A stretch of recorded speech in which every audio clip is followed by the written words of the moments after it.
Next topic increasing soil fertility. तो देखिए, some bacteria are able to fix nitrogen from the atmosphere to enrich soil with nitrogen and increase its fertility. तो soil की fertility, microorganisms कैसे soil की fertility को बढ़ाते हैं। देखिए, इसका मतलब ये हुआ कि सॉइल की फर्टिलिटी कैसे बढ़ती है, जैसे कोई प्लांट है, जैसे एयर, मिनरल, ये सारी चीज़ें इंपॉर्टेंट होती है ना। इससे प्लांट की ग्रोथ, मतलब इससे प्लांट की ग्रोथ बढ़ती है, तो प्लांट की ग्रोथ को इंक्रीज करने के लिए ये सारी चीज़ें इंपॉर्टेंट है। पर कुछ मिनरल्स या कुछ एलिमेंट्स ऐसे होते हैं प्लांट्स यूटिलाइज नहीं कर पाते, उन्हें यूज नहीं कर पाते हैं। तो इसी तरीके से माइक्रो ऑर्गेनिज्म से वो सॉइल की फर्टिलिटी को इंक्रीज ऐसे तरीके से करते हैं। These microbes are commonly called biological nitrogen fixers। और इन्हीं माइक्रोब्स या फिर माइक्रो ऑर्गेनिजम्स को क्या कहा जाता है, biological nitrogen fixers.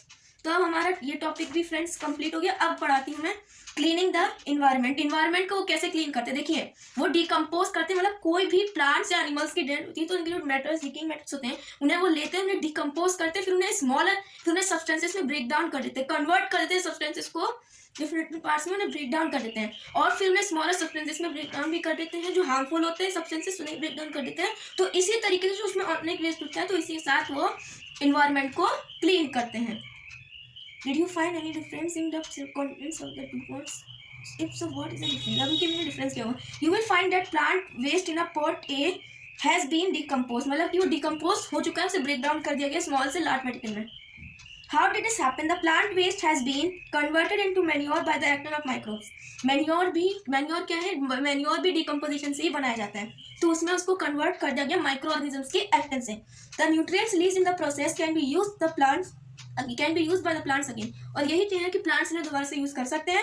Did you notice that in pot B the polythene bags, empty glasses, bottles are broken, toy parts did not undergo any such change। तो इनमें कोई भी चेंज नहीं आया। पॉट ए में जो बताया गया वो मतलब कि उसमें डिकम्पोज हुआ, पर इसमें जो है कोई भी चेंज नहीं हुआ। The microbes could not act on them and convert them into manure।